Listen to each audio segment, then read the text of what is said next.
Hello. Who is this? What are you doing?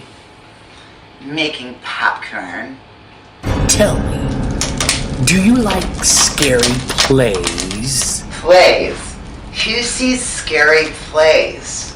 Well, do you like musicals? Yeah. Do you like Donna Summer? That's crazy. How could a Donna Summer musical be scary? I just don't... Bet you didn't see that coming. It's playing at the Cabin Club Theater. Do you want to go? What are you waiting for? What are you waiting for? Hello?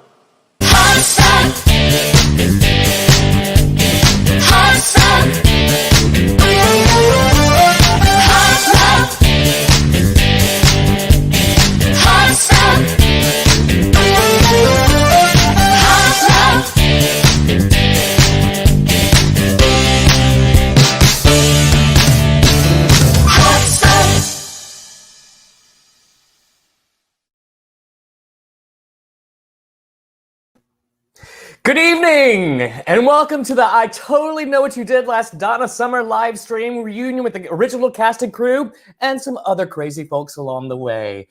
I'm so glad you can make it tonight. My name is Dane Whitlock. I am responsible for this mess.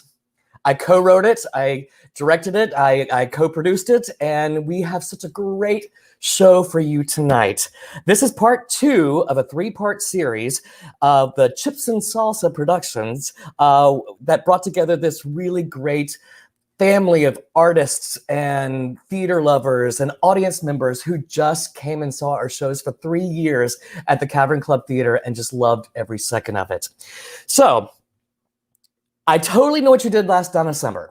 We did 2 productions of it at the Cavern Club Celebrity Theater in 2014. The first one was in May, and it was so successful that they invited us back in October to do a remount of it. And both runs completely sold out. So what I'd like to do for you right now, before we kick off the show, is introduce the impresario of the Cavern Club Theater, our MC and our main man, Mr. Dan. Oh my gosh, hello. Hi, Mr. Dan, how are you? I'm great. I brought my potluck baby this evening. You look very spooky. I love it. Well, that's because it's Halloween and I've been inspired by Madame Leota and her crystal ball at the Haunted Mansion. Oh my gosh, I love that reference. I love it so much. How have you been surviving this pandemic? How's the Cavern Club? Well, the Cavern Club, it's not mothballed. As a matter of fact, the Cavern Club, we go in and check once a week to make sure that, there's no cobwebs or vermin about. And we sometimes meet there, just JT and I, hiding out in the air-conditioned Cavern Club, plotting and planning for, I guess it'll be 2024 when we get to reopen. Who can say? 2024, let's back it up a little bit. Let's pray for the best. I'm hoping for the best. At some point, we are going to open for a limited audience and start live streaming at the same time. Oh, great. But it's not going to be till we get into next year. We've got to get through this COVID holiday season for sure. Yeah. All right, so let's back it up for a little bit of our audience members who have never been to the Cavern Club. It's in the basement of a Mexican restaurant in Silver Lake called Casita del Campo. If you go around back of the theater or back of the restaurant, there is a theater right there, and you can see the purple stage door. And when you walk through the restaurant as an audience member, when you walk down this delightful set of stairs, this is what you see when you first walk in. It's a beautiful, beautiful little jewel of a theater. And how long have you been in existence? 25 years in that space. 25 years. That's great. Yeah, 25 years, and then a few months, and then pandemic. So this year would have been our 26th anniversary. And besides our sold-out shows, who else has performed there? Well, the Cavern Club Theater is home to Reruns and Pantyhose.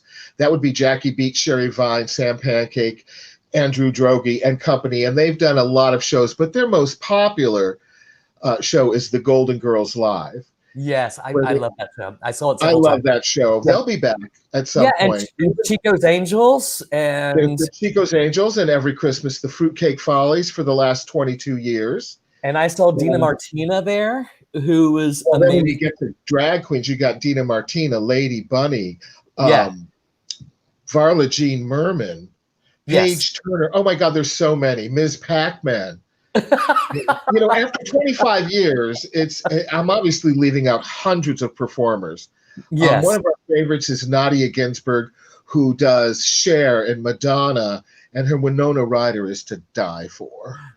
And guys, Mr. Dan knows what he's talking about because the New York Times profiled him about a year ago, but maybe less than a year ago, calling him. Yeah, it was printed for our 25th anniversary, which was also the 50th anniversary of Gay Pride. It's really it's strange how my life is so symmetrically, aligned with the gay liberation, LGBTQ. I love it.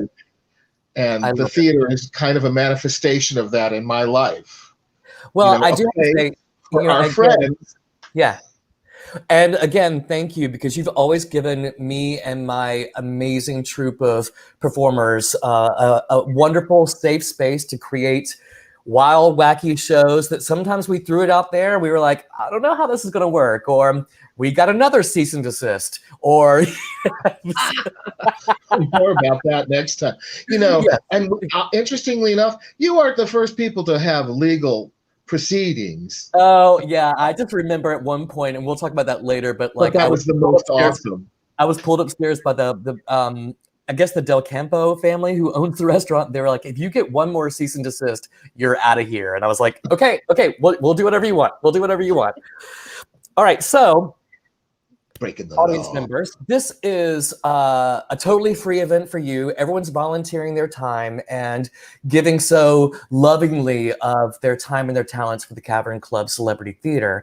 And what we really want you to do is, if you have the money right now, I know everyone's strapped or unemployed or giving way too much to Joe Biden's campaign. Then what I really want you to do is to check out our GoFundMe link, which we're showing right now. That will be showing throughout the entire night. It's GoFundMe, and their actual account is Save Cavern Club. And donate what you can, like $5, $10, $5,000. We'll take everything. We are appreciative of all the small donors and, of course, the big donors.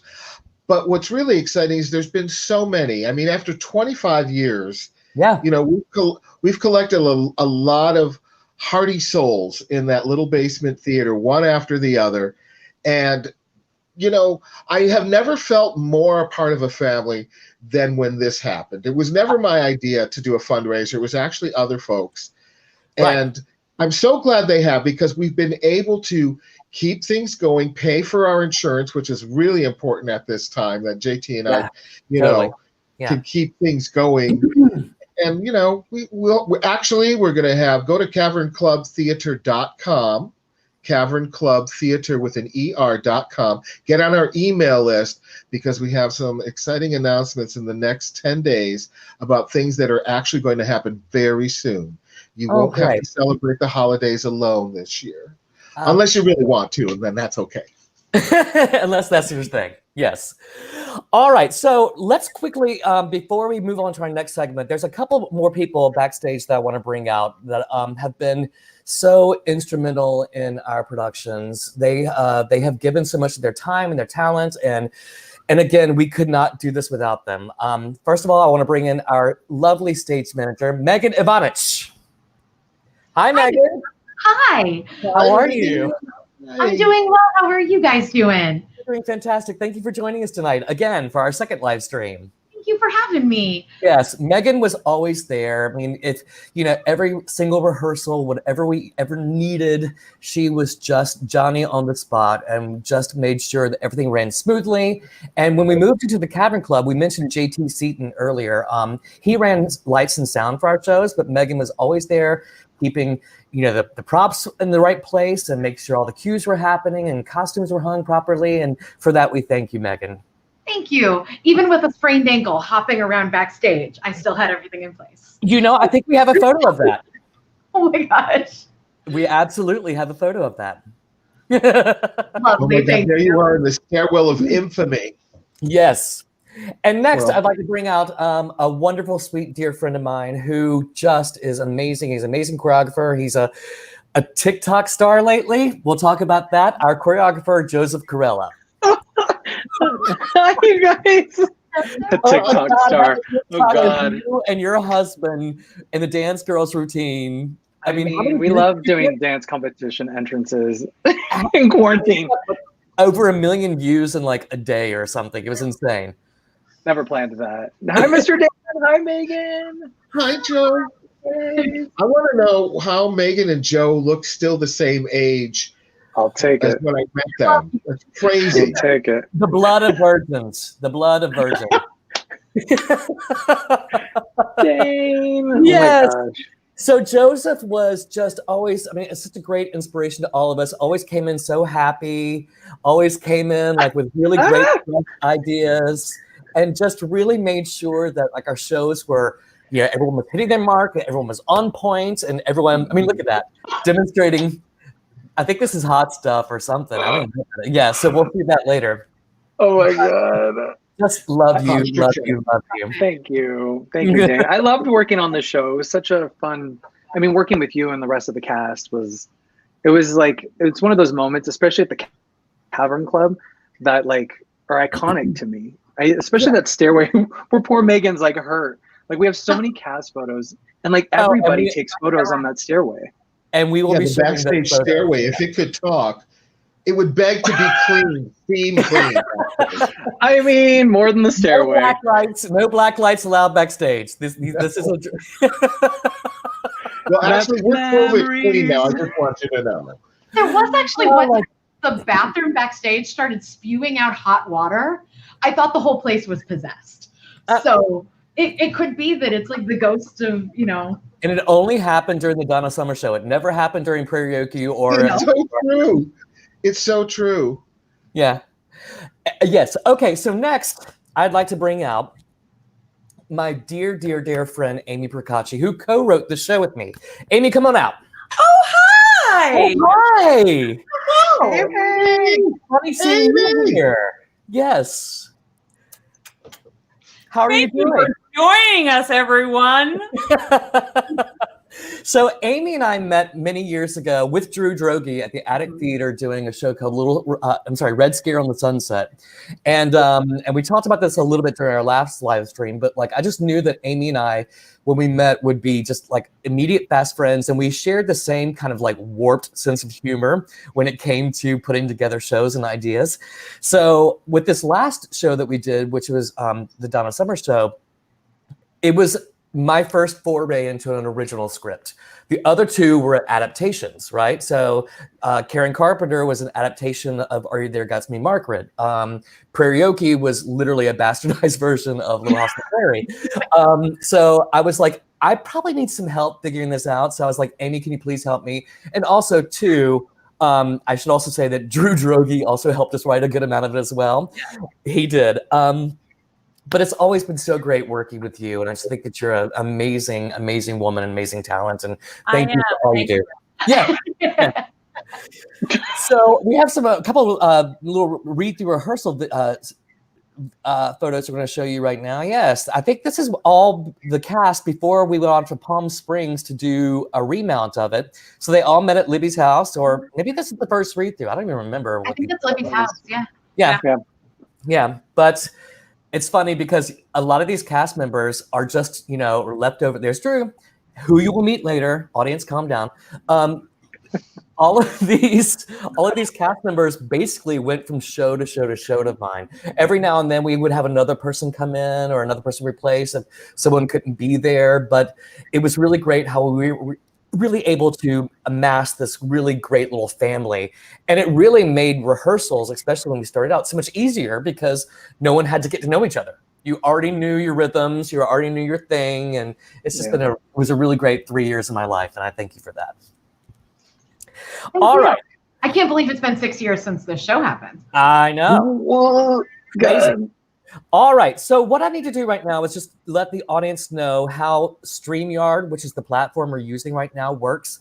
We can only have 10 people in our backstage area at a time. And this cast is around 9, but we also had a couple replacements and some more technical people. So we'll unfortunately have to say goodbye to some people earlier in the night, but then we'll bring them back in, or maybe not bring them back. It just depends on how it all works out.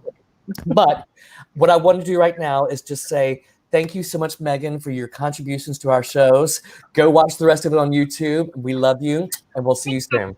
Love you. And then there were 4. And then there are 4. What?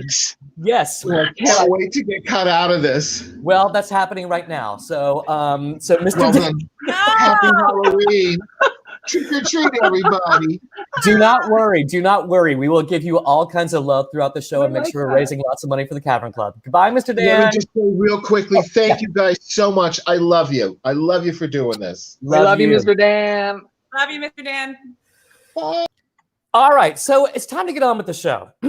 So I totally know what you did last Donna Summer was an idea that, you know, Amy and I had that basically was a love child of Donna Summer music mixed with 90s slasher films. You have Scream, you have I Know What You Did Last Summer, plus there's a little reference to like some of the 80s horror classics as well. So speaking of which, it is set in the 80s, clearly with the totally little parentheses. It is set in a town known as Salem's Parish, which we don't really know where that is. Is it in the Gulf of like Louisiana? Is it in Maine? I don't really know. Both of them. Yes, and. Yes, and. And the show centers around our heroine, Sissy Boudreau, who you will meet later, her high school friends, and her on-again, off-again boyfriend, Ray J.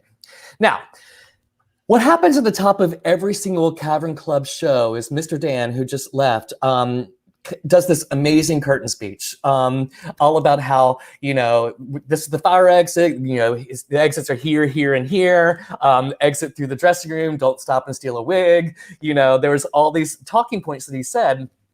And typically the last one was, make sure you turn off your cell phones. And I had this idea. I was like, wouldn't it be really funny if we kicked off our show with Mr. Dan's cell phone going off and the audience titters and they laugh. They're like, oh, his cell phone's on. And then we hear a killer that sounds not unlike the killer from Scream. They have a little exchange. And this is where our live stream kicks off. Enjoy.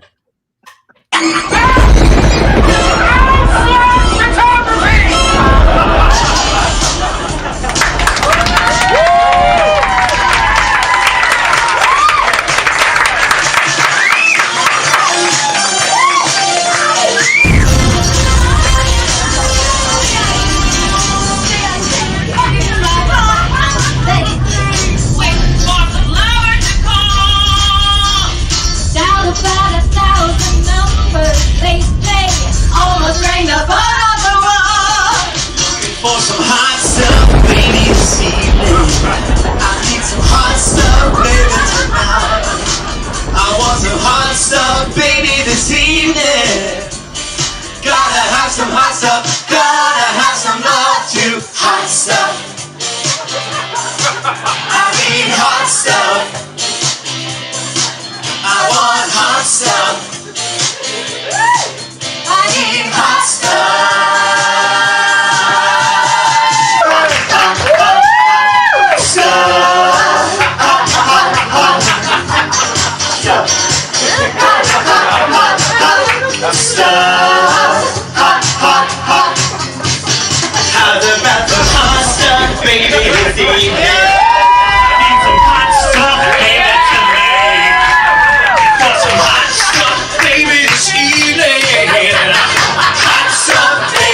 That was the opening number. Joe, you look great. I'd now like to introduce you. Where's Joe? Where's Joe? There he is. There he is. Yeah. So, ladies and gentlemen, these are 4 of our 5 friends that I mentioned earlier. We have Libby Baker, who played Sissy Boutreau. Hello. We have Frances Tuning, who had a baby on Monday, so she couldn't be here tonight. Dude, that's ridiculous. Where is she? Look at that baby. Oh, my God. That's a really terrible excuse. You should show up. Look at that. Oh my nugget. god. Oh my God, so cute. We have Amy Bracacci, who met earlier, but she also played the role of Tiny. Oh. Hi, we have Joe Donahoe, who played the role of Ray J. Hello. And Matthew Herman, who played the role of Tweak. What's up? Welcome to the yard, guys. Wasn't that fun to watch? Yes. So when you first heard about this concept, what was your thoughts? Of course. I mean, why not mix Donna Summer with a horror slasher movie? You know, it's her music is kind of spooky though, so it makes a little sense. Yes, I didn't know make Donna sense. Summer music very well until this show, and I'm No so way. glad I know MacArthur Park now because give me a break, those lyrics. Yeah, they're pretty insane. Yeah. All right. So what I want to do next is I want to kind of advance the plot a little bit to keep this night moving. All of our video packages are around 3 minutes each, in case you're curious. So, but we want to be able to cut in and out and talk to the cast and the crew in between. So, what's happened is you just seen the opening number, and then the 5 friends, 4 of which are here right now, are all they're partying by a lake. They're telling ghost stories. They're making out. They're like, doing what kids do at the top of a horror movie. And then all of a sudden they get this shock and they feel like something crazy's happening. And they realize they're being spied upon by Sissy's younger sister, Sam, played by Sydney Blair, who you will meet later. Now, in the October run, Sydney was not available because she got cast as Ado Annie in Oklahoma somewhere. Yay, Sydney. So we had to quickly rethink, even though we had 0 time for rehearsal. And I know this guy, Les, and I was like, you want to be in our show?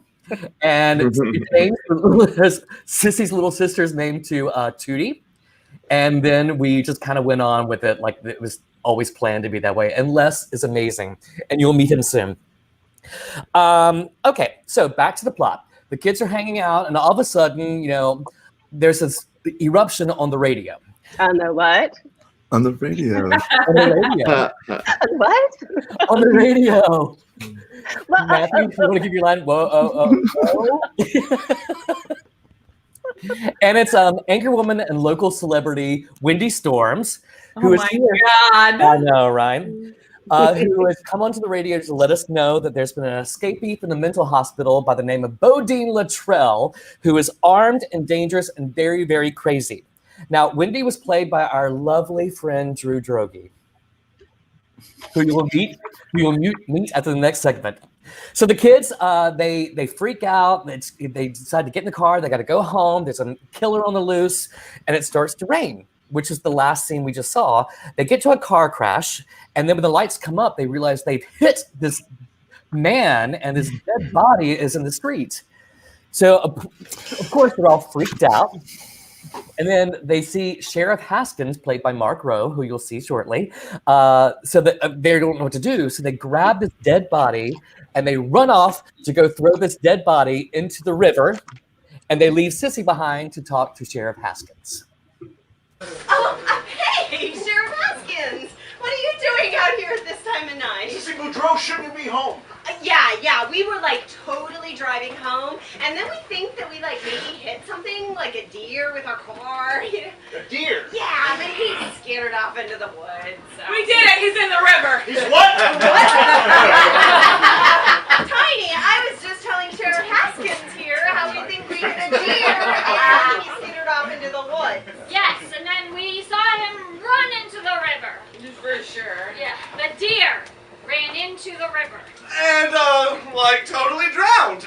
He was so sad. That's that. Well, you could kids shouldn't be traipsing around the woods running after depressed deer. There's an escapee from the mental hospital on the loose and full mandatory lockdown of Salem's parish. Guess you get home and you get home now. Do I make myself clear? Yes, sir. Good. Then go. Yes, sir.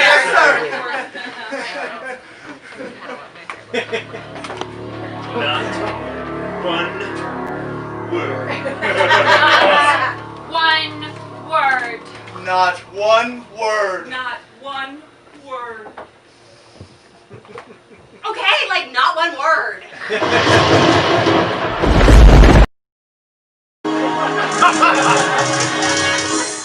This is Wendy Storm, supporting live from KSUX News Channel 6. It's been exactly 1 year since Bodine Luttrell escaped, and no one has seen him since. Sheriff Haskins has said that the citywide curfew is no longer in effect, and this case is closed. I repeat, there's nothing crazy happening in Salem's parish. Wendy Storms, over and out. It's like dry tuna. She was hard for the money. So hard for the money. She was hard for the money, so you better treat her right. Thank you. She was hard for the money. So hard for the money. She was hard for the money, so you better treat her right. All right.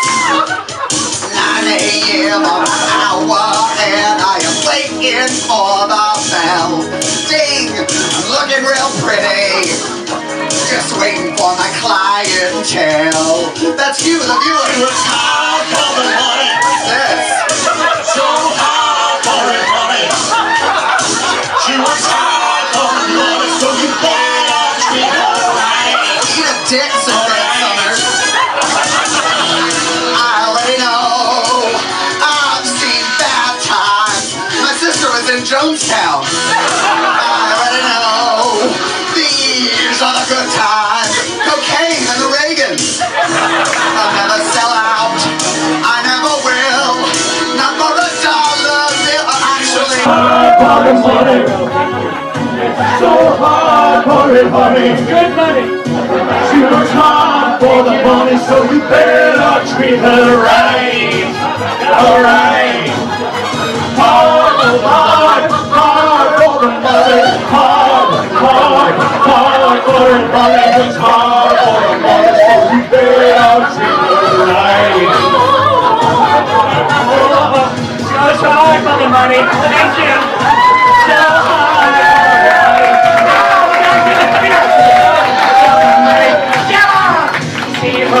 Right, all right.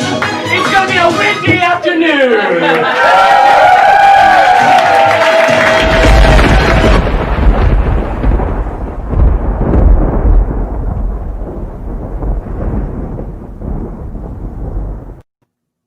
Ladies and gentlemen, Drew Droege. Hi, honey. Hi, Peaches. How are you? Oh my God, I'm great. That made me so happy. I totally forgot that I said that my sister was in Jonestown. Why was that a plot point for Wendy? Or eat a dick, Suzanne Summers. Sure.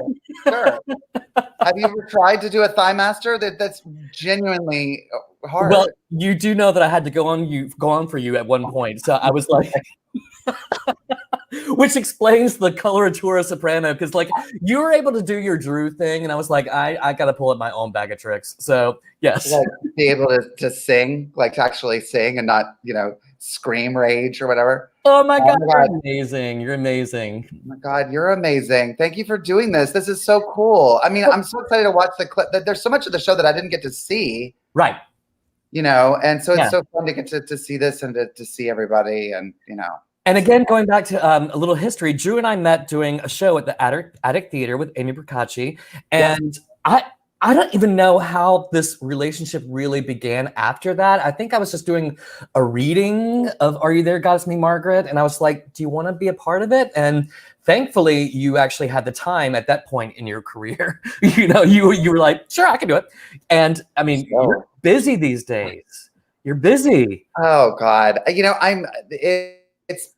been well, now it's like, who knows what's really going on? It's like one of those things where we're busy, but we're at home all day. So I mean, it's like, it's sort of just like, Well, I follow you on Instagram and Facebook and everything, and I feel like you're doing like a Zoom reading or something every other night. So thank you so much for having the time to do this. Oh, God, please. I'm so glad I'm able to do it. I'm so bummed I couldn't do the last one, but this is like this is awesome. So well, great. We'll talk about doing a karaoke one in December later. Oh, great. Oh, good. Oh, yeah, good. Yeah. Because we have some great photos of you at the end of the stream to show. So what's going on with you right now? I mean, what's next? I mean, I saw Happy Birthday, Doug, and it was so good on Broadway HD. Thank you. Yeah, it's a solo show that I wrote and started called Happy Birthday, Doug, and it's streaming on Broadway HD. I played 9 gay men at a birthday party from hell. And it's actually not technically in hell, but but it's it's LA, so it's not far from that. So I did that, and I just did this movie in Rhode Island with a bunch of great actors, and so that's why I have a beard. I got to be all sad and dramatic. Nice. So like, it's just but I miss the Cavern Club. I miss the wigs. I miss the ridiculous, make a crazy cocaine joke and point at the audience and. Yeah, we'll see that in a little bit. Trust me. Yeah.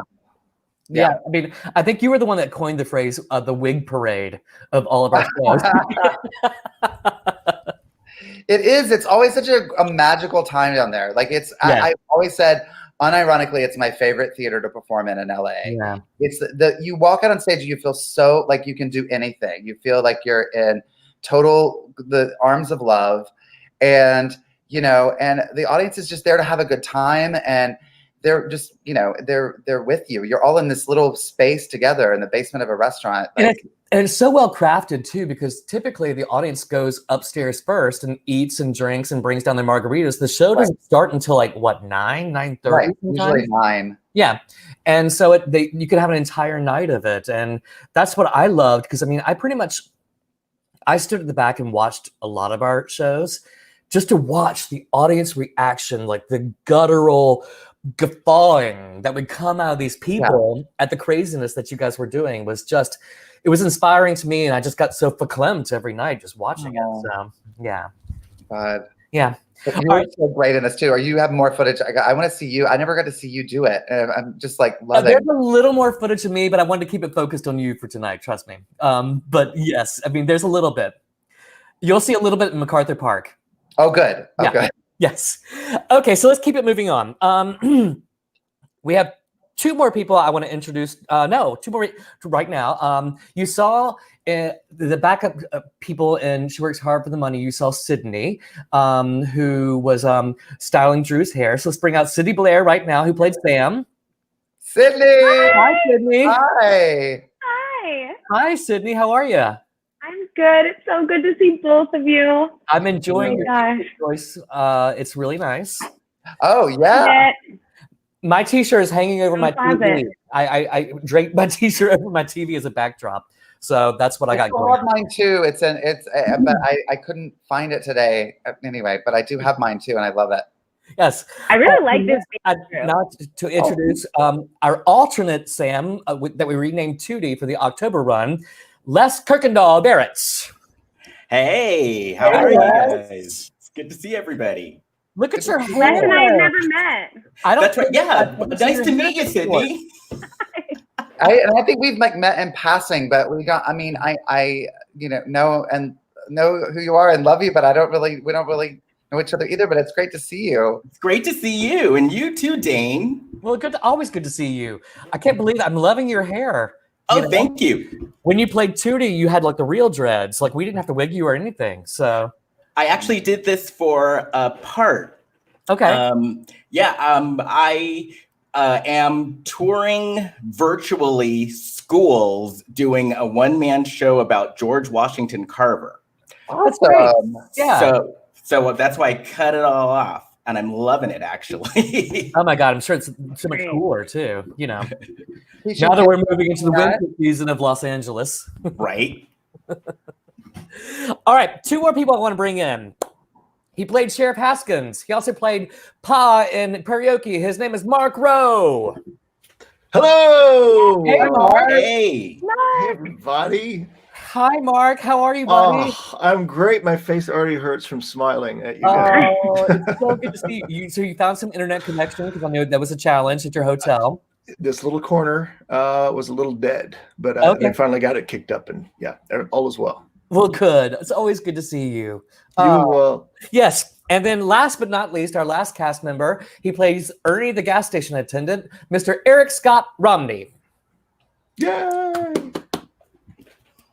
And he's circling. He's circling. He's coming in for a landing. Land it, land it, land it. Okay, I have faith. All right. Well, you know. Oh wait. Okay. Okay. Well, maybe we'll bring him back. Maybe he'll be back. He'll be back later. All right. So playing the part of Eric will be exactly. So what you just saw was She Works Hard for the Money, which is Wendy Storm's big opening number, which Drew knocks it out of the ballpark. But before that, you might have noticed that the role of Ray J was played by a different man. Ray J is the boyfriend of Sissy.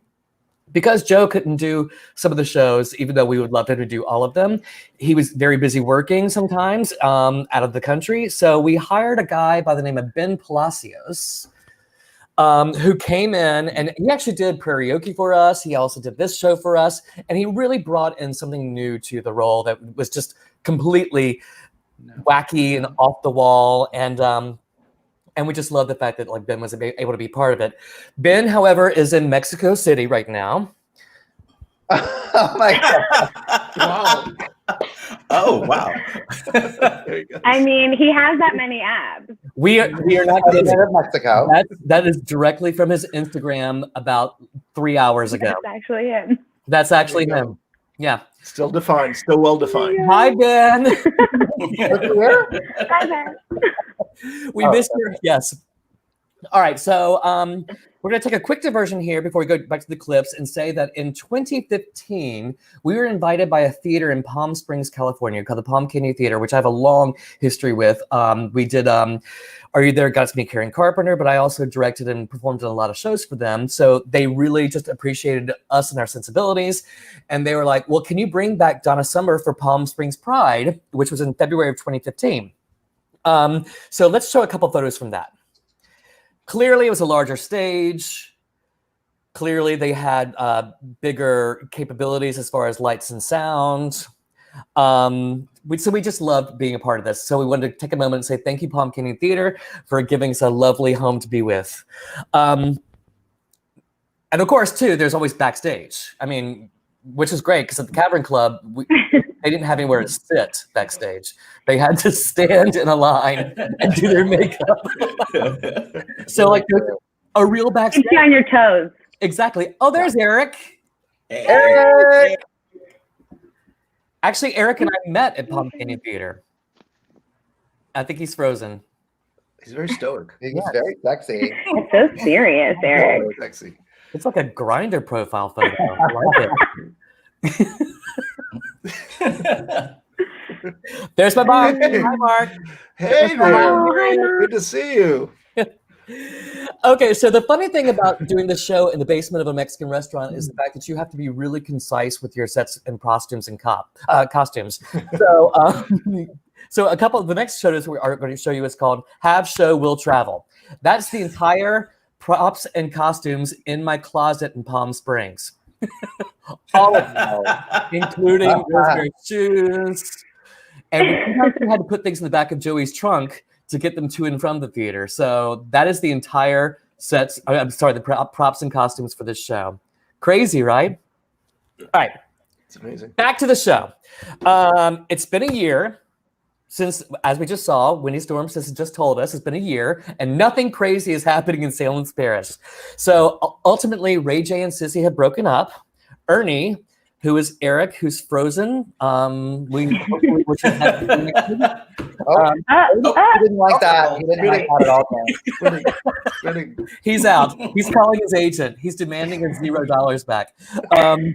So Ernie is a local gas station attendant who has a huge crush on Sissy.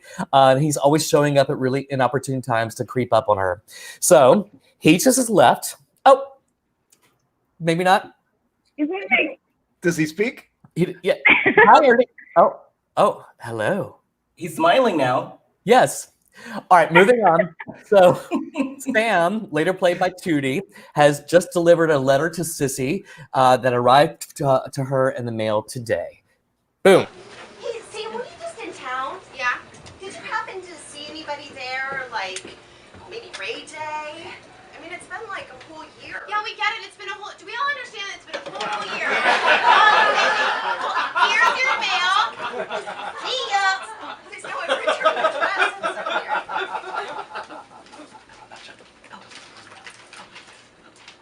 I'm still alive, bitch.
I'm still alive.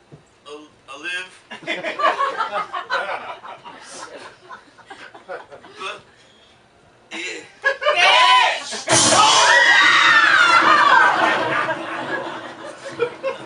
So, Ray J, the man that we hit that night isn't dead and is coming back to get us. Or he's come back from the dead. Or it really was a deer, and he's pissed.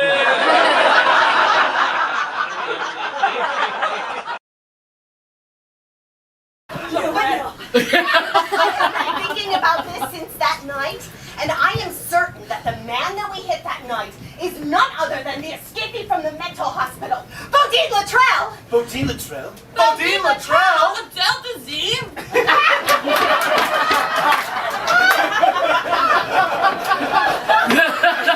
I say we go to Sheriff Haskins. No! We can't. We made a pact, remember? We have to deal with this ourselves. Yeah! Ourselves! What do you say we do, Ray J? I have a plan. Meet me tonight at the cemetery on Old Bluffs Road at midnight. Tonight at the cemetery on Old Bluffs Road. It's time we deal with this Bodine Luttrell once and for all. What's this all about, Ray J? Just trust me! Yeah, just trust him! Wait, what? Cemetery at midnight? Ranger, are you serious? Come on, Tweak. Oh, coming. Bye, Rosemary. Bye. Oh, so I guess I'll be Get lost. Right. Hey, Tweet, did I happen to mention that I am double jointed? In my vagina.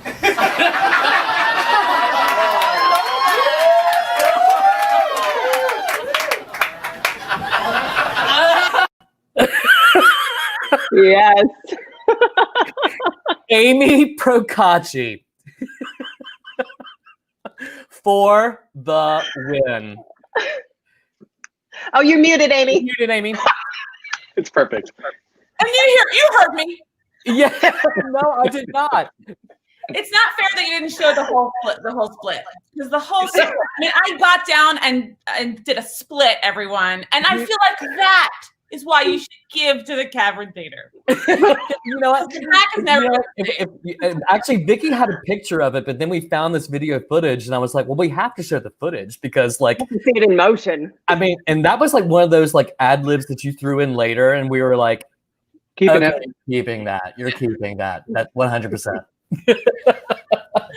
That is the thing I love about you, Amy, is you are never too scared to go there. Never, ever at all. And I never stretch before a show. No. Joseph? All right.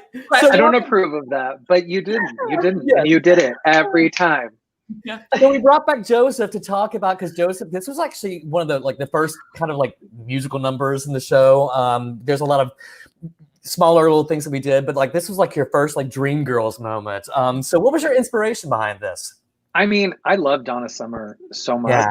Like, I love Donna Summer.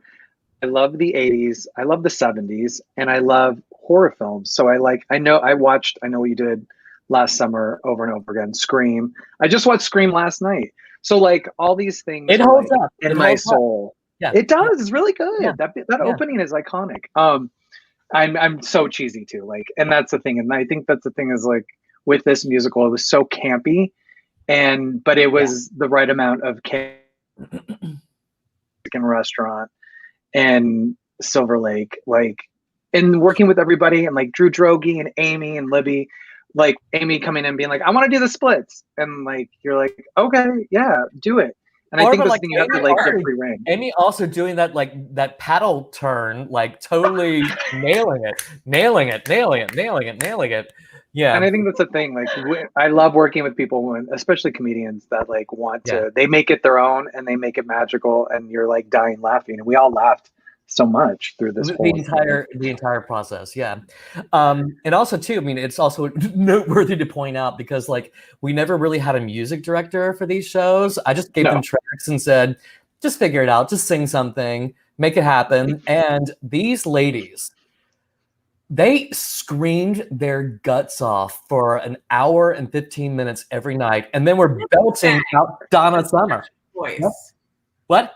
Libby sang with a professional voice. Yes. I am not classically trained. I don't know if you know that. But you nailed that high note like it was nobody's business. Yeah, you nailed it. Always, every time. Always got like. When I was spinning, there was some magic happening. You were like, jazz hands. So Libby and I met back in 1996 at the Little Theater on the Square, where we did Crazy for You and Godspell. And when she moved to Los Angeles, I was directing a production of Side by Side by Sondheim, which Joe Donahoe was in. And our friend Morgan Duke couldn't be in it. So like I was like, Libby, you gotta come watch the show and fill in for her if you can. And so she did. And Libby's been one of my muses ever since. And also too, it's just kind of fun to know that I've known you ever since 1996. I know, when we were like 5. I know. We were maybe summer stock in Sullivan, Illinois, like in the middle of a cornfield, you know. Ooh. Oh my God. Yeah. Magical times, baby. Magical times. Oh, the days. 1996. I will bring out pictures of Libby soon. She looks exactly the same. Again, she's drinking the blood of virgins, you know. Don't understand. All right, let's get back to the show. Oh, I thought you had one. I thought you had a picture. I was like ready for it. Oh, no, I'll put it on my Facebook too. Yeah. I literally not in this stream. I literally just took that segue, and I'm sure Vicky backstage was like, I don't have this photo. I can't do this. Wait, can we say how much Dane, like how amazing Dane is? Like, I have to admit, as a choreographer, working with you, and like, you brought so much magic to those shows. Or like, I've always pointed this out one, but like Karaoke, like one little move, you'd be like, hey, why don't we just change this one little thing? And it would transform the whole thing. And it would just like solve like 8 problems all at once, and it would be hilarious. And yeah, because you would let us do our own things, and then you just like do like one little thing, and then suddenly it transformed, and it became, you know, these things became really cool. And well, thank you, and I love you, and I will say, I think that what we created was a very safe space for everyone to put their own ideas in, you know, And sometimes the ideas were like, maybe not so much. And sometimes the ideas were like, yes, love it, go with it. I'll never forget when I was first writing this script, and Amy, I don't really remember how we collaborated on this. I think I just sent you a PDF and you... And I did, I punched it up. Yeah, and you just like sent back your notes. And one of the original scripts, I had Frances's character, who I'm going to talk about her being pregnant in a second. I had her being killed while she was still pregnant. And Amy was like, you absolutely cannot do that. You can't kill pregnant ladies. No, not for a comedy musical. No. Not even in the basement of a Mexican restaurant. Hi, Ray Dawn. She's right. Yes. All right, let's move on. Smartest woman in show business. We should probably talk about the fact that we just saw Rosemary, who was with the great Pat Benatar wig and all the neon and like the Madonna skirt and all that stuff. She's clearly very pregnant all of a sudden. And apparently she and Tweek, played by Matthew Herman with the long red gorgeous wig, got very close after the murder. And Rosemary is not a fan of this relationship, but Tweek is. So there's a lot of back and forth.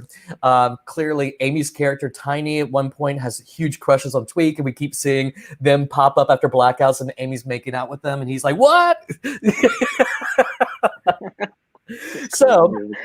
So that's why. But again, Rosemary, our Rosemary Frances, gave birth on Monday. So love you, Frances. Finally had a baby with one head. Yes. Giving away the info. Oh, yeah. I mean, that was okay. Moving on. All right. So to recap, Ray J has a plan for getting rid of Bo Dean Littrell, and he's asked everyone to meet him tonight at the cemetery that's near a certain park. Tonight, midnight, the cemetery on Old Bluffs Road. Oh, the one near that park. Spring was never waiting for us two. It ran one step ahead as we followed the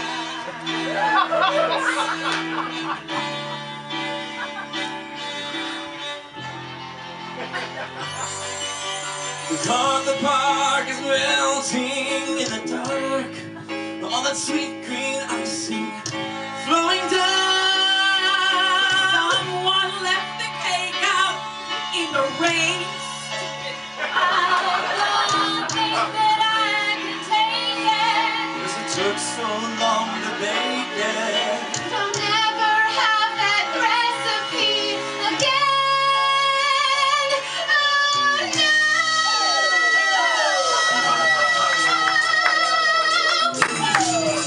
no.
Welcome back to the stream, and welcome to the original cast, the full original cast of I Totally Know What You Did Last Donna Summer.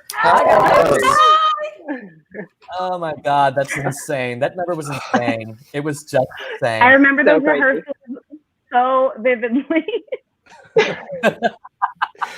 And I'll never forget, it was Drew who came to me originally, and he was like, I think I want to make Wendy Storms like just cracked out on cocaine. I was like, Yeah. Yeah. Yeah, I was inspired by Sleepaway Camp 3, the reporter in Sleepaway Camp 3. For the real horror nerds out there, she does coke at the beginning and she gets killed right away because it's like, don't do drugs in horror movies. So I thought, like, what if Wendy's it's the 80s? She's a total powderhead. Yeah. And what I love about this number, though, is it comes like pretty much halfway through the show, and it's like the first time again that you see the entire cast just joyously living this green cake in the rain moment, and Amy putting it on her head and dancing around. Like they only let me have sparklers. Yes. Well, you also ate so much green icing during the run. I think this is the last point of the show that I had a shirt that wasn't saturated in sweat. We will after this number. I hate to tell you, but we're going to see a little bit of your sweat later. Like I tried to cut around it, but it's I'm sorry, audience. I'm sorry. Yeah. Like, why did you have blood all over you? I was like, no, I'm just fat and sweaty. Sorry. And did we try hot down there? We tried spraying like antiperspirant on your chest. Yeah, that made it worse.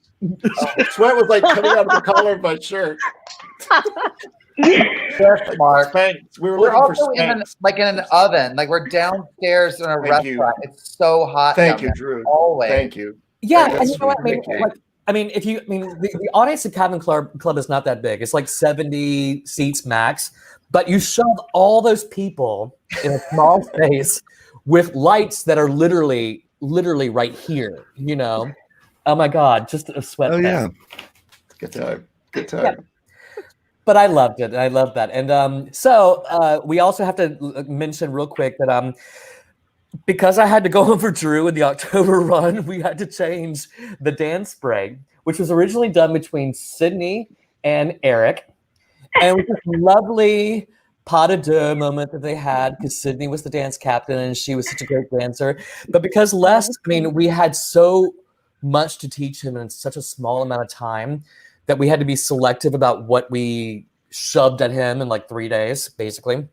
So we were like, I'll just do it. And that's when this happened. Yeah. So good. Yeah. Yes. The shoes.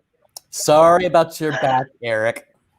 But it was all the best. Like, I remember being in those rehearsals and Eric and Joseph and I were just like, what are the things, the like most cliche moves? It was just like the best.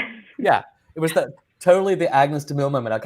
I wish we had room for Joseph in this clip because this is 100% Joseph's baby. Like he nailed it. So, and you guys too, the joy that you guys had just performing this nightly. It's like you finally were all just able to be like, yes. So I love it. I love it. All right. Let's move on with the show, shall we? We are a little bit in. So, all right. So the only thing we really need to see is after MacArthur Park, there's a little small scene where Ernie, who is frozen, Eric, No, he's alive. Are you there, Eric? Down there. Hello? Yeah. Yeah.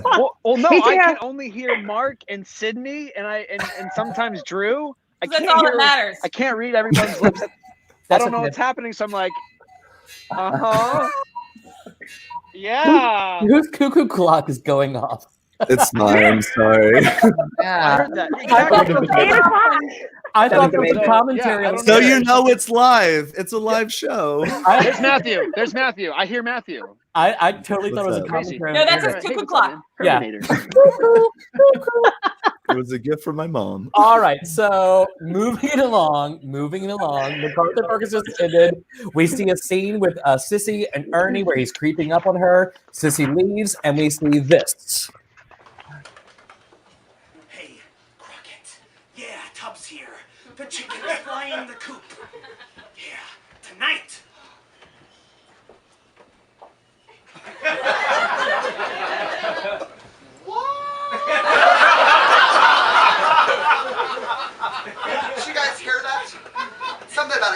chicken?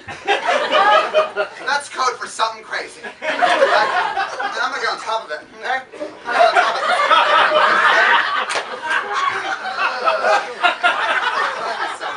Have you had this MacArthur Park jumping powder?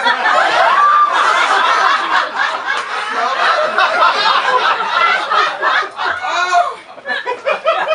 I feel numb and confident.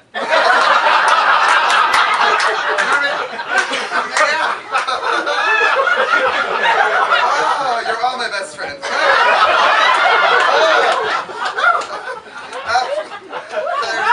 Got my dinner. You heard that grapefruit diet? Grapefruit diet, it's all the craze now. Bless you. Have some grapefruit. Just kidding, you can't have mine. No, it's everything you need in grapefruit. You know, protein, sodium, Jesus, whatever, everything you need. Oh my God. Have you guys seen the complete works of Soleil Moon Frye? That little girl is a goddamn genius! Right? She's going places. Mark my words. When you see one, got an eye for it. Oh, yeah. I'll tell you things. Why did I get in my purse? Oh! There's a thing happening. Right? Oh, shit. I feel like I have a pair of stockings just dancing down my throat.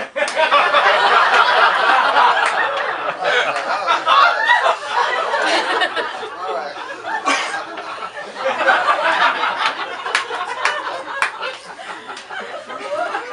Well, this purse was a choice.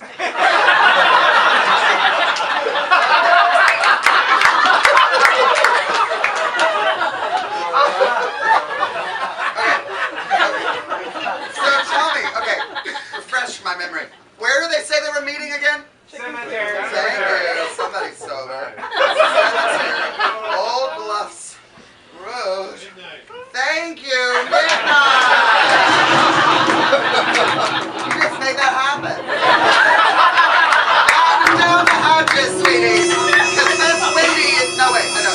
This storm is gonna... You know what? It's gonna get fucking crazy.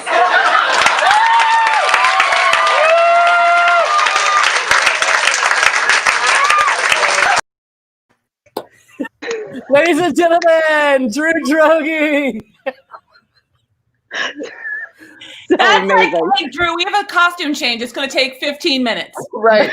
That's always when that's how I'm best used in musicals, when they're like, you need like vamp. Just get out there and just bullshit for it, you know. Give me an orange or a grapefruit and you know, Except for there was no costume changes. We just said, hey, you know what, Drew, just do your thing. I think actually what happened was Amy and I wrote like the first line or two, and then we're like, Drew, just riff and go off. Drew wrote everything. That was all Drew. There was none of us. I think the only thing we wrote was like, you know, enters. Did you hear that? Something about chicken. And then I wrote the last line, which was like, batten down the hatches, it's going to get crazy. So anything in between, I was like, Drew, just go for it. Just like have a ball. And he's like, I think I want to have my purse and props. So talk to us about that, Drew. Like, how did you come up with that? I mean, thank you for just letting me go out and be crazy. Like anytime I can get a chance to just cut out and be messy and riff, it's my favorite thing in the world to do. And like prop comedy, anything with food. I think I eat a salad later. You do. Like, because I was thinking like 80s, like we're the most stereotypical, like messy, like, but like she thinks she's professional. So she's on the grapefruit diet. She's doing cocaine. She's trying to take notes. She has no idea. The purse is horrible. Like just nothing's working. But, you know, she thinks she's totally in control. Yeah. And my favorite moment was the pulling out the VHS. She's like, God damn, yes. She's going places. I don't remember where that came from. Amy, was that you, Soleil Moon Frye? No, sir, that was 100%. Yeah, you can. Have you seen the complete works? Complete work, which Wendy has on a bootleg VHS with just tape, like taped off Punky Brewster. In her purse, always. That I wrote with a Sharpie on blue tape that I found backstage. Yeah, I mean, yeah. Amazing. I feel like in that piece there was a part, something you said that I'm sure you made up that night that made you laugh. Oh, I think it's when the person coughed and he's like, "Thank you. What a great group." Yeah. Because I'm supposed to ask several questions, and someone just was ahead of me in the audience. They were like, "Midnight, like let's move it, bitch." I have to go to the bathroom. Well, that was the best thing about watching that monologue every night was the fact that it was never the same twice. Never the same. And Drew, it's a true testament to you. When I had to go on for you, I was like, we're cutting right to the chase. I'm not even going to try to attempt to do this. Like, I'm going to do the opening. I may do the Punky Brewster thing, maybe the grapefruit thing. I didn't do the cocaine thing because, like, I didn't. That was not my choice. But I was just like, and move it on. You got to do what you got to do, right? Do what you got to do. Got to make it yourself. So, thank you. I mean, Drew. Like, just that is just amazing. And like this next clip that we're going to show. Is also equally amazing with Drew. So what happens next is the kids meet at the cemetery at midnight to hear Ray J's plan, which of course there is none. And because he's stupid.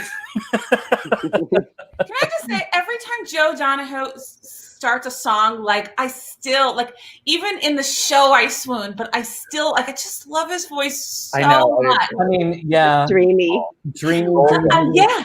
And I mean, I wish he was here right now because we could like sing his praises because like he's watching. Oh, he's watching. Yes, he's got. Actually, I think he's backstage right now. He's taping it for his reel. Hi, Joe. Uh-oh. No, he's not on. No, he's not on. Oh, there he is. I do have one question though. Am I better than when Ben did it? I can't And hear if you. so, how much better am I? Listen, this is not being broadcast in Mexico. Yeah, out of respect for both of you, you're both so completely different, but I love you both to the nth degree. Okay, that'll do. That'll do. Yeah. Okay. Goodbye. Joe. Goodbye. Take him out. I thought we had a Tubin situation when he popped on. I know, it's like, oh no. Oh, I'm wearing pants. I'm wearing pants, people. Okay, moving along. So the kids meet at the cemetery at midnight to hear Ray J's plan, which is non-existent, and they get into a huge fight, and this is what happens next. Everybody stop! I knew that would become my fault! It sounds like my trailer! I'm the father of your baby!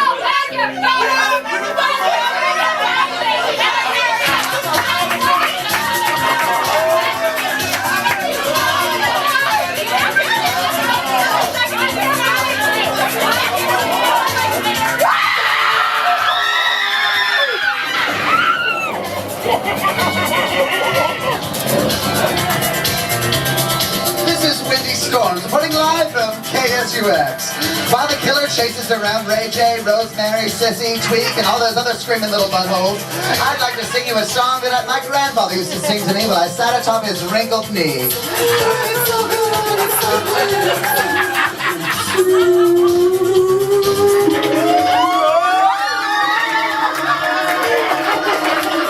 Slow down, no horseplay, no running, all right.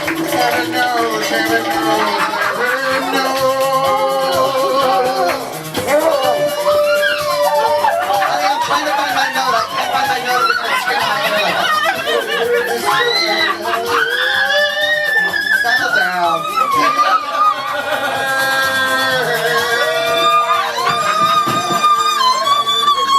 Five killers in this. I don't understand what's happening. Beautiful music comes out of my mouth. I'm sorry, you guys. I tried.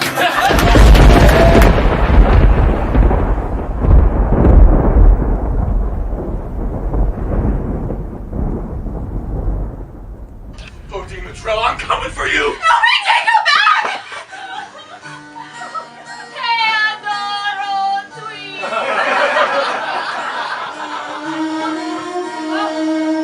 The baby! What about it? Sissy! Honey!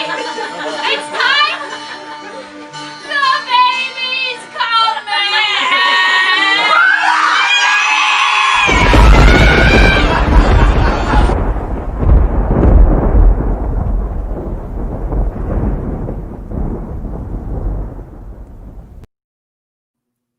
Oh, poor Tweak. Poor Tweak Tweak. is dead. And then, poor Rosemary, poor everyone.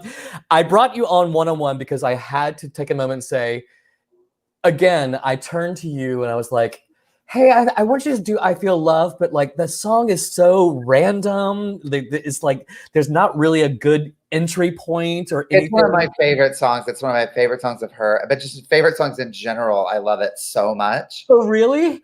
Oh, I love it. I love it. But I also, it's like, it's impossible to, unless you're just like this, like really high falsetto, to be able to hit that. And yeah, what does she say? It's a really sexual. Yeah. It's about like a girl like finding herself in all different ways. And it always goes back to me, like her music is always a little spooky. It's always a little spooky, a little crazy. But what I do love is the fact that like all these killers were running in and out because we wanted to have that Scooby-Doo effect where like they, a killer was chasing this person and then they would disappear and another killer would appear. And so like to have the people go in and out and just kind of circle you the entire time as you're trying to in vain find your note. And I have to say, years ago, somebody insisted that he'd seen me in Scooby-Doo the musical. And he wouldn't let it go. And I was like, I've never done Scooby-Doo. I've done literally parodied everything else, but I've never done Scooby-Doo. And he's like, no, you were totally in Scooby-Doo. And he wouldn't let it go. And then it hit me. It was this moment in the show that he remembers. Because we overlaid on the track the whole click, click, click, click, click, click, click. Right, exactly. But my favorite ad lib of yours is like, beautiful music comes out of my mouth. Oh. You know what, Wendy? If you have to tell people that you're a good singer, maybe. Yep. Maybe not. I also love that we fully established at this point that this entire show could happen without Wendy. Like Wendy has no bearing on the plot. None whatsoever. Yeah.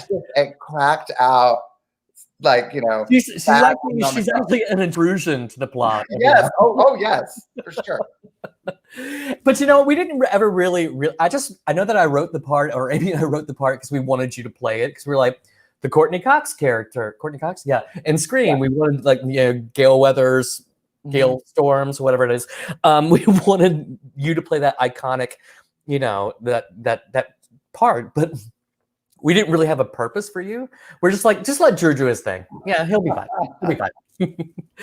All right, let's move it on. Before we do, I have to take a moment and thank Mark Rowe for creating all those amazing posters that we see on the set. Phenomenal, right? I went to him. I was like, I want parodies of these really great iconic movie posters. And he just wasted no time at all and created all these really great looks. And because, I had like a budget of $3, I was like, can you create them? And I'll just have them printed at Kinko's. And he did. And so thank you, Mark, for your beautiful contributions. And thank you for being here. All right, moving on. Speaking of Mark, the next scene picks up in Sheriff Haskins' office, and all the town of Salem's Parish is talking about the murder of, as Wendy Storms would call him, Tweak. Oh, Sheriff Haskins. Hello. Wendy Storms, KSUX. We've met. Sheriff Haskins, I was hoping you might have some words for us. Here's a few, no comment. Well, but Sheriff Haskins, a local teenager was found dead in your parish today. Surely you have something to say about this horrifying incident? I said no comment. Do you think this has something to do with Bodine Luttrell, who escaped from the Salem's Parish mental facility exactly 1 year ago tonight? Yes. Well, Miss Weathers. Oh, it's Storms, James. Wendy Storms. I think you, of all people, should know that. Seriously, why did you stop calling me? We have a kid who was found dead with a noose around his neck tonight. Now, out of respect for him and his friends and family, Miss Weathers... It's Storms, James. Wendy Storms. Whatever. Okay, not whatever. It's my name. Look, I have no comment except this. Take my mic. We'll find out whoever did this. And when we do that person or persons, well, they're going to be very sorry. Now, good night to you, Miss Storms. Okay, this is Wendy Storms. Over and out. Okay, it's like somebody dipped this microphone in a dead whore's mouth. Like aspic and like consomme.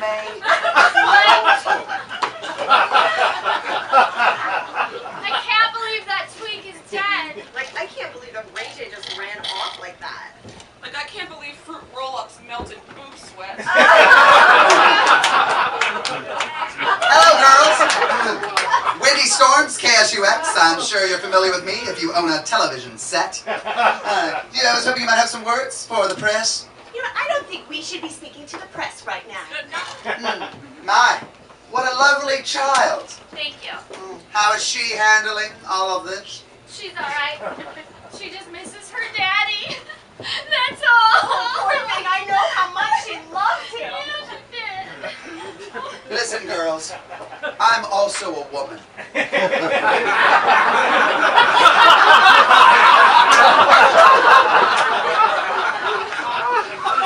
If there's anything you want to discuss with me on or off the record, I'm all ears. I mean, hey, it was no secret that you didn't care for Tweak. Me? Yeah, you lady! He was the father of my baby. So what? Oh my god, I love that man! Oh my god. Yeah, sure you did. Now, how convenient. You know what? You look like drugs.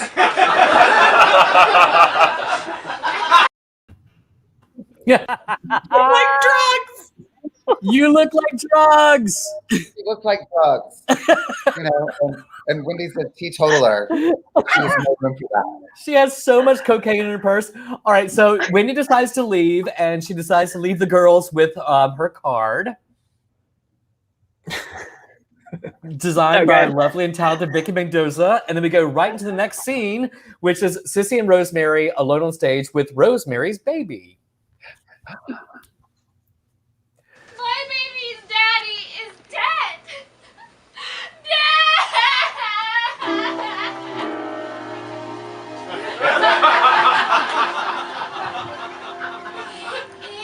It's raining. It's hard. My love life is boring me to tears. After all these years, no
Welcome back to the stream.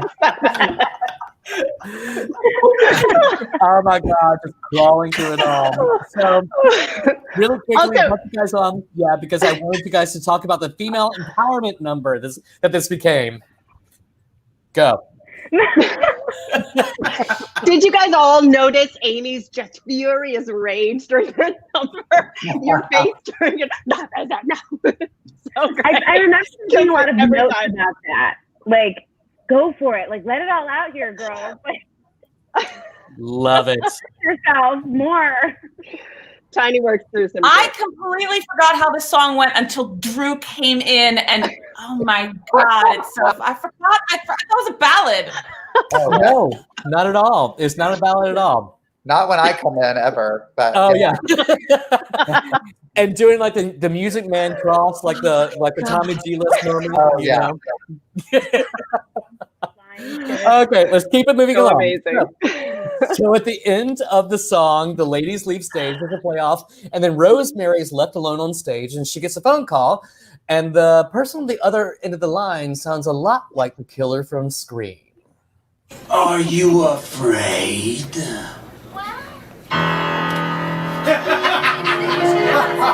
much for that.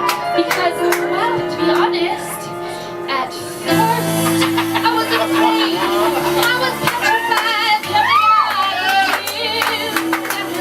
But then I spent so many nights thinking how you did me wrong, and I grew strong. Now the time get long, and now you're back. Wait, hold up. That's not even a Donna Summer song. That song you were about to do, I Will Survive, it was recorded by Gloria Gaynor, not Donna Summer. Are you sure? Yes, I'm sure, you stupid bitch. Okay, look, I'm pretty sure it was by Donna Summer. It's Gloria Gaynor. It's Donna Summer. Gloria Gaynor. Donna Summer. Gloria Gaynor, you stupid fucking twat!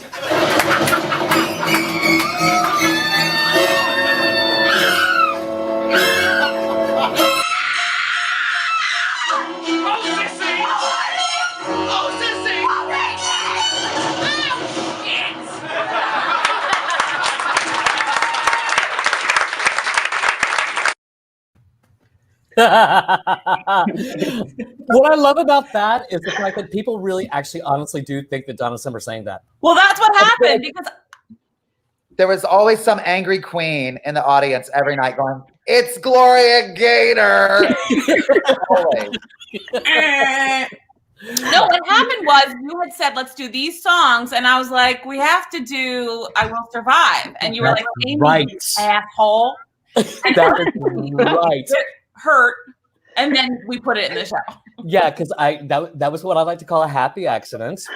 When Amy's like, "Where's I Will Survive?" I was like, "Are you kidding me? Do I need to go drag out my albums?" Anthony Sierra says my favorite line in the entire musical is "You look like drugs." So funny. Thank you. Oh my God. Oh God. Okay. So we just seen Rosemary's just died. All we really need to know next is we cut to a scene with Sheriff Haskins and sorry, thank you, Libby. Let's do a call to action to the Cavern Club. Yes. Please donate what you can when you can. $5, $10, $1, $1 million. Save Cavern Club Theater at the GoFundMe account. Everything is in the comments below, and we are so appreciative of your monetary contributions. Drew Droege grew a beard for this. Yes. Right. November. The very least you could do is donate some money. Exactly. If you donate money, I'll save it off and play a lady again. You could play a lady a very handsome lady, I would say. Yes. All right, let's move it on. Here's the scene with Sheriff Haskins and Wendy.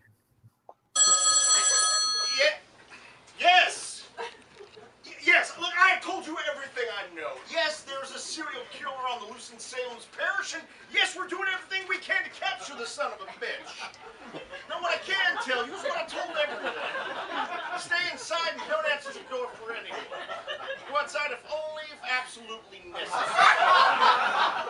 When we have more information, we will let the media know. James, no. I'm glad I caught you. I was just having a casual salad. Oh, what was it, James? Was it me? My career? Was that what it was? Listen, Wendy, I told you before, it was both of us. We were both heading in opposite directions. I was a radio announcer who ended up on television, and you couldn't handle it. You couldn't handle it.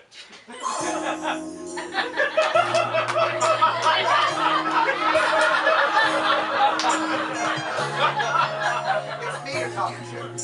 Little Whip. You know what?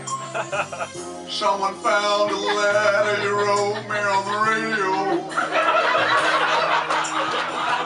And you told the world just how you felt.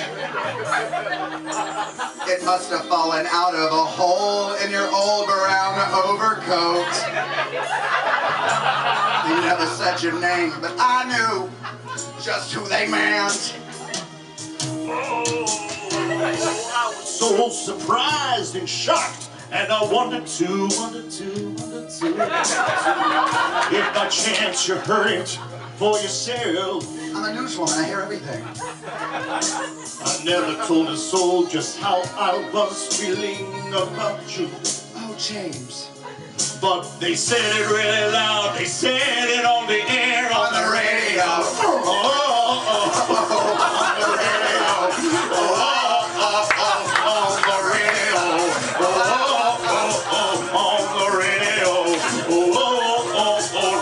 Now, if you feel that love is down on the radio,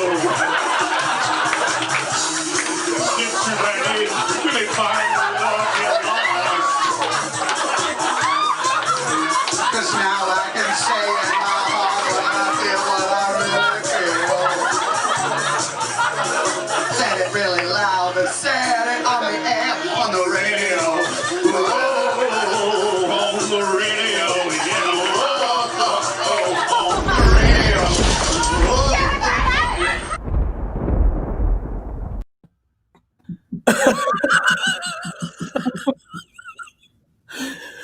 Drew, I mean, those that like kind of like. What are you gonna say? The Oklahoma hitch kick thing that I'm doing, and I kick my heel into the audience, which happens many times. Yeah, you know, and actually, and I always love like Mark Rose response because he would be just march across the stage. I'm just gonna march now. Come back and forth. Yes, whenever you're ready to re-enter the scene, just let us know. Yeah.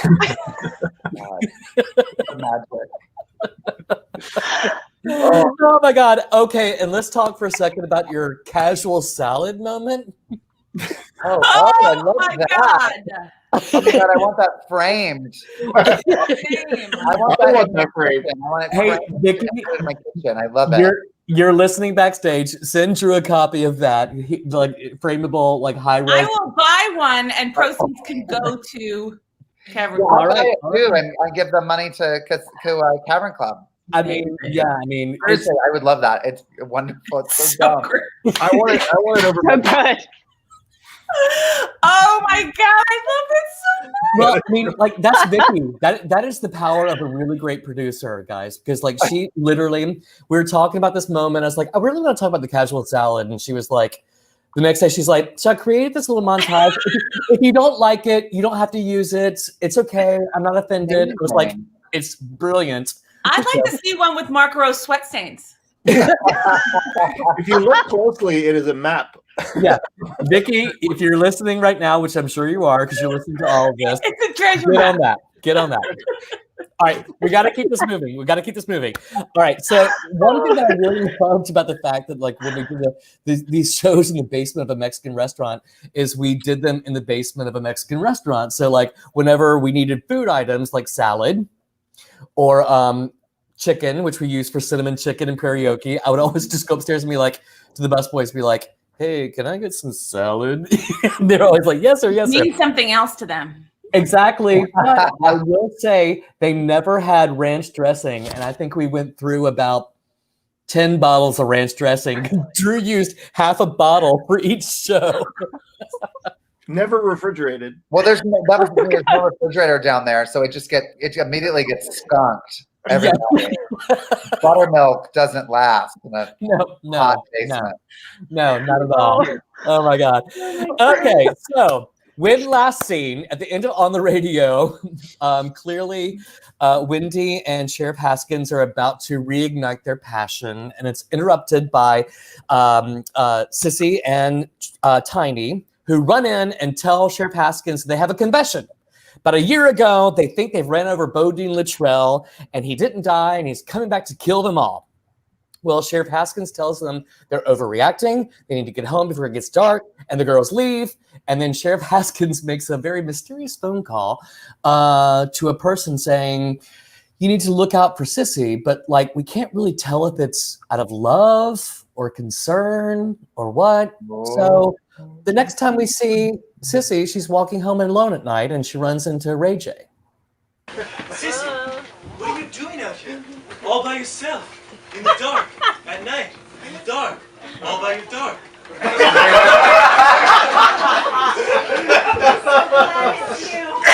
always feel so safe when you're around. You're like Charles in charge, but you're like totally hot. Wait, no, we can't. Don't you know how it always goes? The killer always sneaks up on the hot couple boinking in the woods.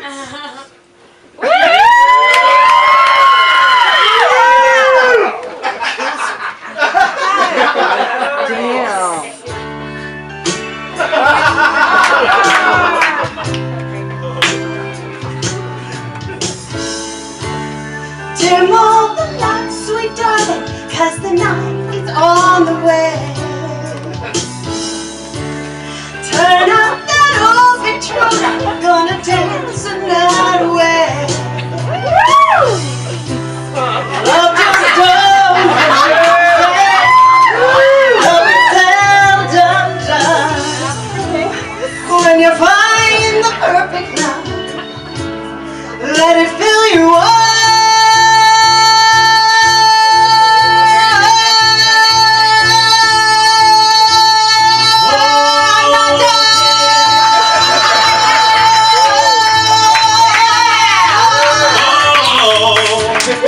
Dim all the lights, sweetheart, 'cause tonight it's you and me. Baby, no need to worry, darling, 'cause it's for eternity.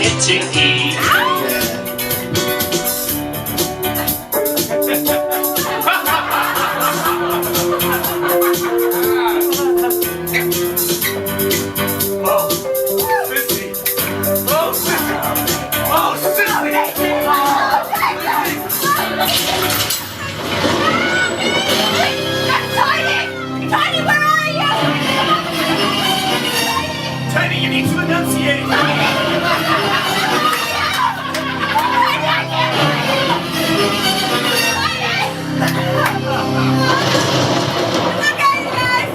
Wow. The Capri Sun just sprung a leak. Not a big deal. No, that is blood. Bodine Luttrell or whoever you are! Come out here, you sick son of a bitch! Come on! Where are you? Come on, come and get me! What are you waiting for?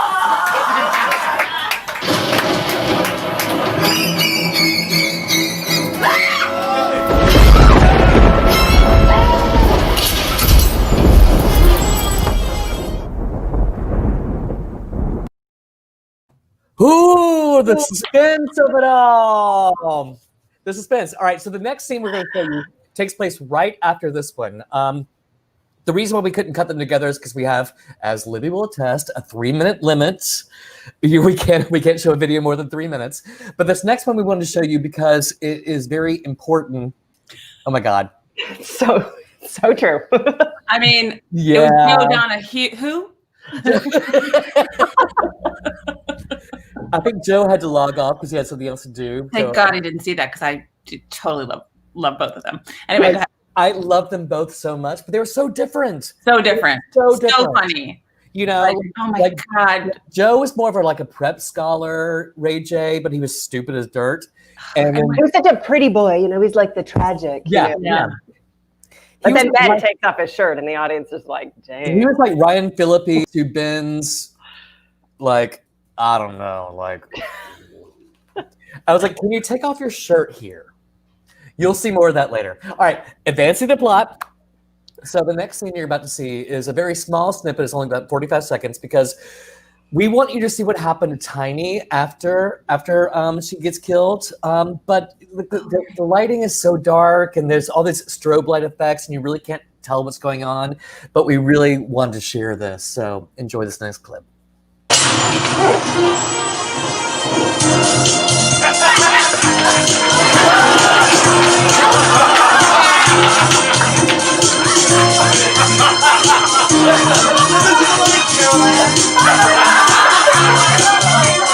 Baby, please don't take your love from me.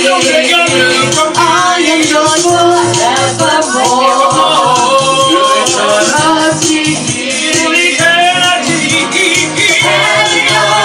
It's not the way it should be. And no, it's not the way it should be.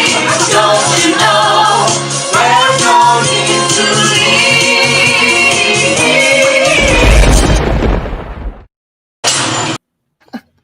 So that's all you really can see, but like it was such a great number. It was and amazing. It standing ovation. It was big. It was the dumbest shit. Dumbest shit. It's a great night. But if I could have you guys fly in like on a cloud, you know, I would have. Next time. But, yeah, next time. I mean, if we raise enough money, we can put anything in that theater. Thanks to your help, we can make these things possible. You do remember that like the ceiling level of that theater is about as tall as my ceiling here in my kitchen. So I know that very well, Dan, because I am 6'4", and I want to take this moment to acknowledge that Joseph, the choreographer, is a lot shorter. So if you watch, it's all short instead of big arms when you come in. And I will say also too, because like Matthew was always the one person, and God bless you, Matthew, with that. And he show up and like help me hang things and get things ready before shows, and we never had to have a ladder. Never did. Never did. I was like, "Can you hang this huge quilt?" He was like, "Yes, got it." So, all right, so. Moving on, just for a little bit.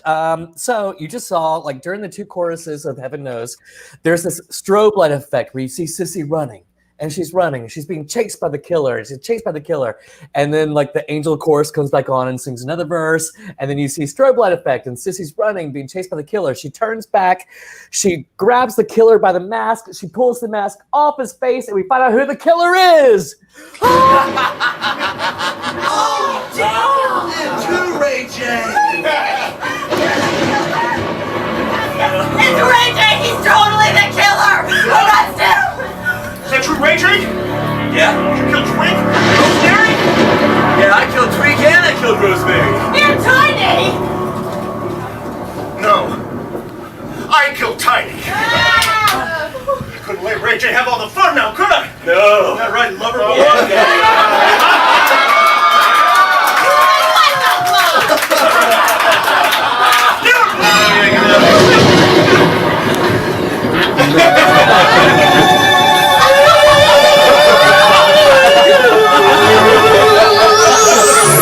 Last dance,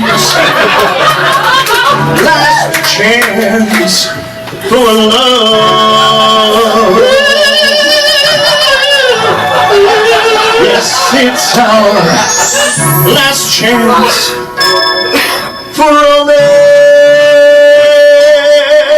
tonight. Oh, need you. By me, beside me, oh, you got me. Let's dance. Oh, no.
So we have day killers. Yay! Choreography. Lad. Joseph, that choreography, awesome. That was so much fun. So That was so much fun. I will say that, like, if we tried to produce this now, like Glad and Outfest and everyone would shut me down in a heartbeat. But it was just all taken in fun. But let's discuss that choreography. Joseph Corella. Joseph Corella. I mean, that choreography, we were like crazy. It was so crazy. I mean, but like also too, it's like, I mean, the stage is the size of my kitchen floor right now. It's tiny, tiny. So yeah, if you guys did notice in the first moment when the killers first come on, the killer chorus, as I call them, we had Mike Myers, we had Freddy Krueger, and we had, who's the last one? Jason. Jason, yeah. Played by our original cast, which is Eric Bradley. We have Cindy Blair and Matthew Herman. Going to the October run, again, very tall.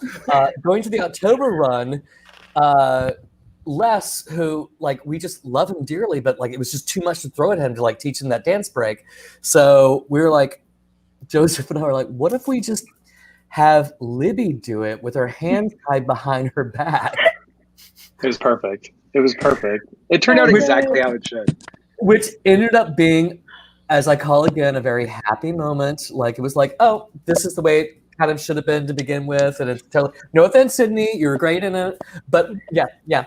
But it was one of those things where I was like, so I just love that number and I loved everything about it. So thank you, Joseph. And like, that was so much fun. Can I say that Joseph put in some amazing pod berets like all over this show that like make me so happy. It's like they're everywhere and it's perfect and I just love you so much. I love a good pot beret. Give me a pot beret and a shunny any day. All day long in the world. Yes. And also too, it was like that moment in the show because like got really dark for a second and let's lighten it up and do this like gay anthem dance number like thing, and it ended up being like a very joyous number. Yeah, it was a very joyous number, and it was like, no, it was fun. I mean, everybody added their own thing too, and I think that's the thing. Yeah. Choreography.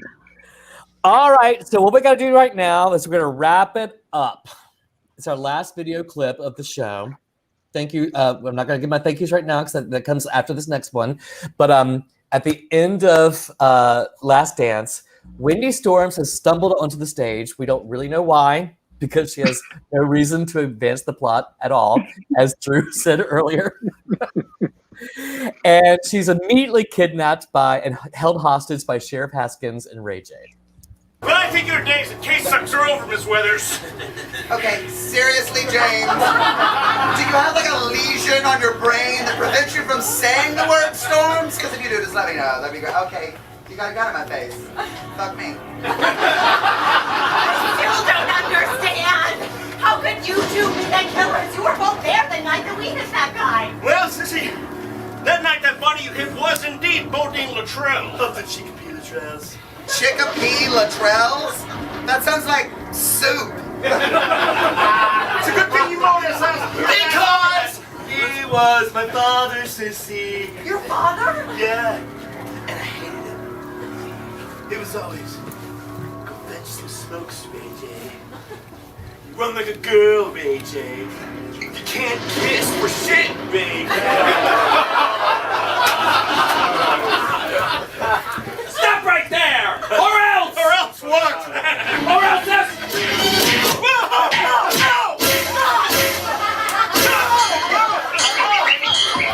Partners in crime fighting. We're also... partners in love. Settle down, Rainbow Bright. And now that this case is closed, we can finally take that vacation to Luau Village that we've been dreaming about. Yeah! Honk honk! Oh, thank you for that. Well, kids, our work here is done. Hey, you. Let's go make magic happen. But remember this. A bird in hand is better than fucking it. Don't fuck birds.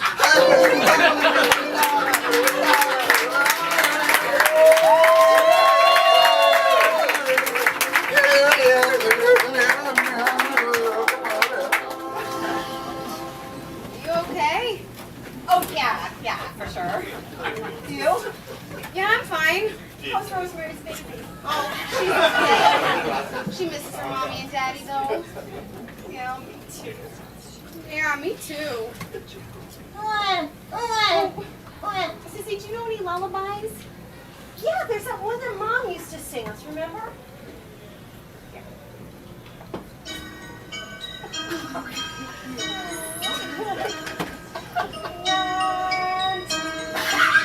Oh, I remember.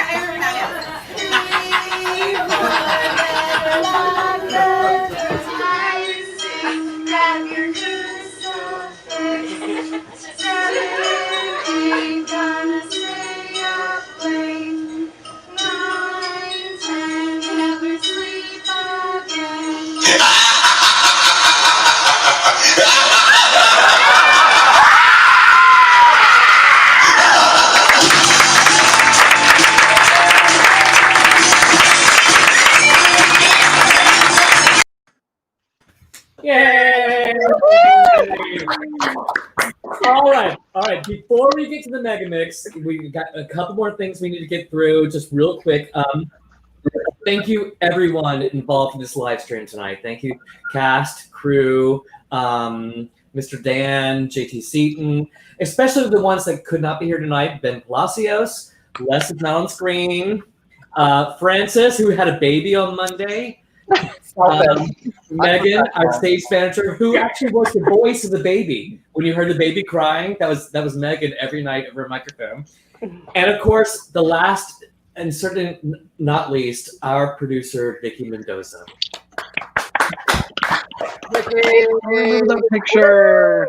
That We picture. cannot do this without Vicky. Vicky, was just so instrumental in making sure everything ran smoothly, and just God love Vicky. Everyone needs a Vicky Mendoza in their lives.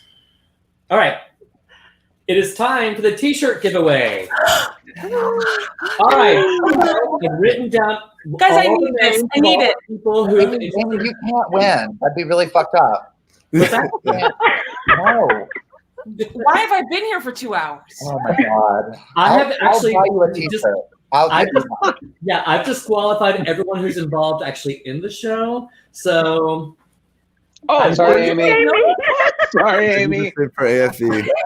You can't sign up to win a t-shirt in a live stream that you're already in. I need a That's what I signed t-shirt. If you do the splits, if you do the splits, all inclusive.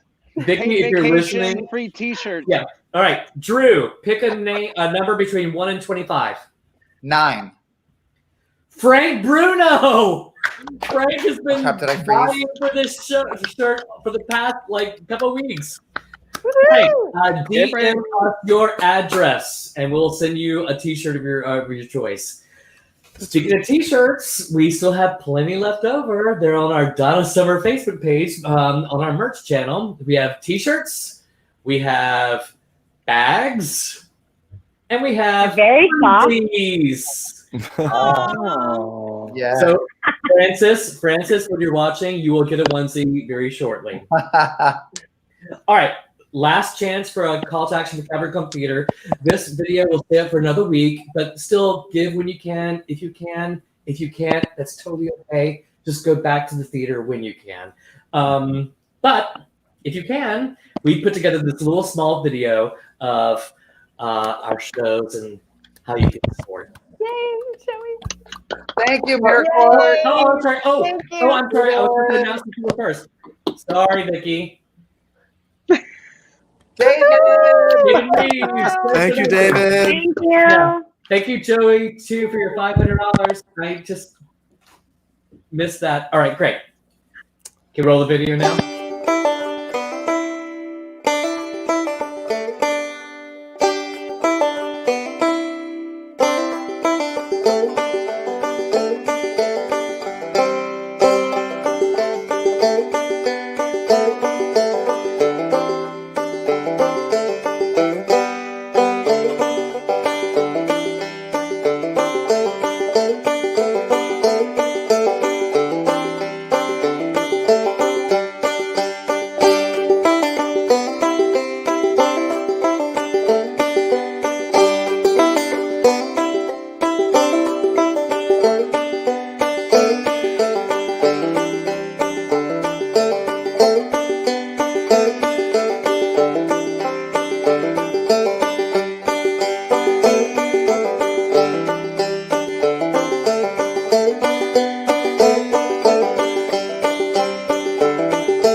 That was so sweet.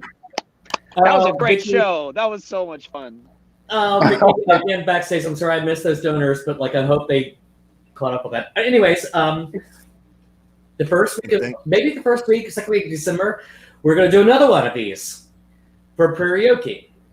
We've been talking about karaoke for a while, and it was our second show, and we just loved every second of it, which was the cinnamon chicken episode. There's Drew Drogi playing Nelly Olson. Yes, Cinnamon chicken. The cinnamon chicken episode interspliced with a bunch of karaoke songs, and that's the original. Such a good picture. Is that great? Yes. That's wonderful. That was the second cast with like Kevin Burns and Melanie. Oh wow. and Penny Wildman. Yes. Right. Oh my God. This face. Amy, look. Amy played Ma Olson, except for we had to call her Mom Molson because we had so many legal suits. Just a few. All right, so everyone take a moment and look at this. This is Allison Arngrim, who played Nellie Olson in the TV show, TV's original Bad Girl, with Mitch Silva, oh my God, and Drew Drogi playing Nellie. Love that photo. That's like a... It's iconic. That was really special. That was really cool to have Allison. Really cool. Yeah. Yeah, she's great. And then lastly, this is Melanie and Kevin and Mitch again. So Those assholes. I love them. That was amazing. yeah. So let us take a couple weeks off, and then we'll regroup and figure out when it's going to happen, because there's so many more moving parts in that one. So we just need to let our brains congeal a little bit. If you subscribe to the YouTube channel, you'll get all the updates on when that happens. Exactly. So Hit a again, like and subscribe. like and subscribe. Smash that like button. Yeah. Ooh, did you just All right. But smash? before you do, we should just say goodbye and leave you with everyone say goodbye. Bye. Thanks for tuning in. Thank you so much. So let Mega Mix go.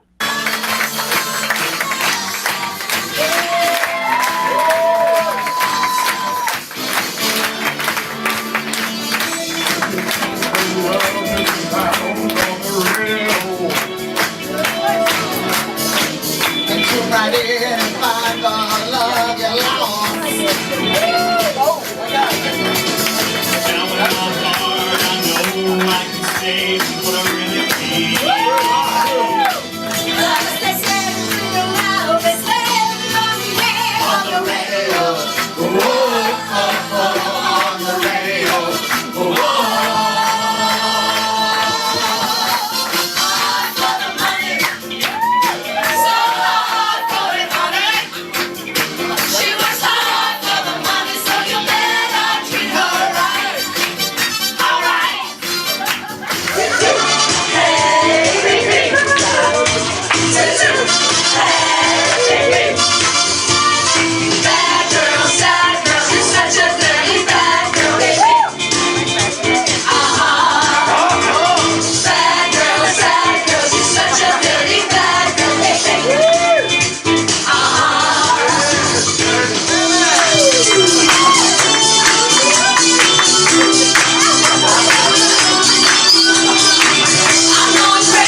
apologize to my mom and to Donna Summer and to Donna Summer's mom.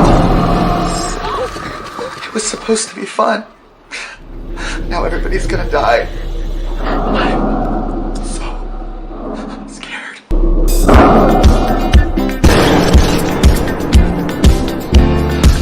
Oh God, can you see that? I got half a Disco Biscuit up there.